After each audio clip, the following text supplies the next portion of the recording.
विश्वविद्यालय की हालत अब क्यों नहीं है ऐसी, खत्म हो गई। नालंदा विश्वविद्यालय को जला दिया गया था। किसने जलाया, क्यों जलाया, ये हम जानेंगे। तक्षशिला विश्वविद्यालय के बाद नालंदा ही दूसरा विश्वविद्यालय था भारत का, जिसे दुनिया का सबसे प्राचीन विश्वविद्यालय माना जाता था। नालंदा विश्वविद्यालय आवासीय परिसर का पहला विश्वविद्यालय था, यानी यहाँ पे लोग छात्रावास भी था। हम ये जानेंगे कि किसने जलाया नालंदा विश्वविद्यालय।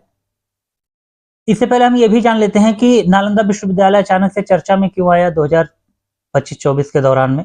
2024 में स्वतंत्रता दिवस के महत्व पर प्रधानमंत्री नरेंद्र मोदी जी ने इस नालंदा विश्वविद्यालय के 821 साल पुराने इतिहास को दोहराने की बात की थी।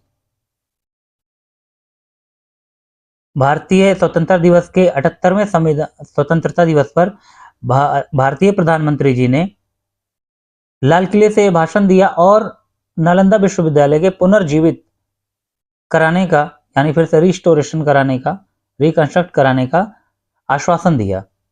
तो नालंदा विश्वविद्यालय फिर से उस समय से चर्चा में आ गया कि क्यों नालंदा विश्वविद्यालय के साथ ऐसा हुआ था, किसने किया, और अब आगे स्टेप्स क्या लिए जाएंगे गवर्नमेंट की तरफ से। जाहिर सी बात है, ये हमारी धरोहर है, हमारा इतिहास है, हमारी संस्कृति है, तो हमें ही इसको पुनर्जीवित भी करना होगा और साथ में उन सभी कारणों को भी जानना होगा कि किस लिहाज से हमारी धरोहर, हमारी संस्कृति, हमारे विश्वविद्यालय के साथ ऐसा किया गया और किसने किया।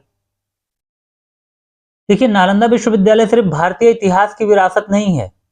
नालंदा विश्वविद्यालय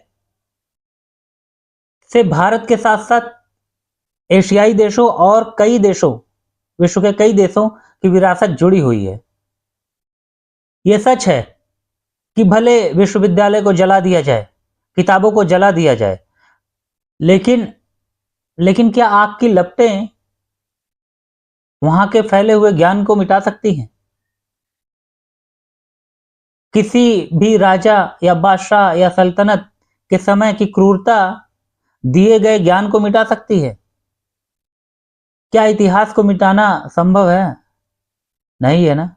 तो इसलिए आज पुनर्जीवित नालंदा विश्वविद्यालय को किया जा रहा है, कोशिश कर रहे हैं और देखते हैं कितना ये कोशिश कामयाब होती है।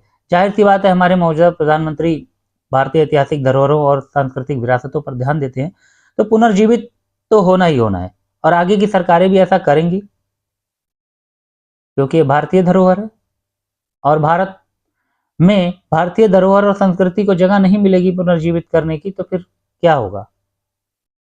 अब बड़ा सवाल यह है कि नालंदा विश्वविद्यालय